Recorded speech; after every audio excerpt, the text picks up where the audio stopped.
manglaknare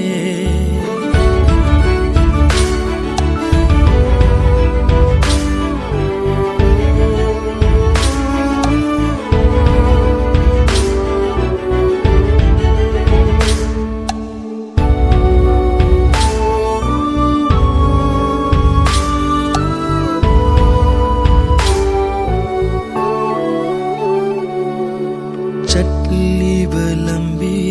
अदुनबु चुमले हाइना खल्लबादि याइफबिता ओइसनुना हाक्ते हल्लक्लरुइदबि ना हाक्से इकुब अमाता सुकाउदना हक्चांगले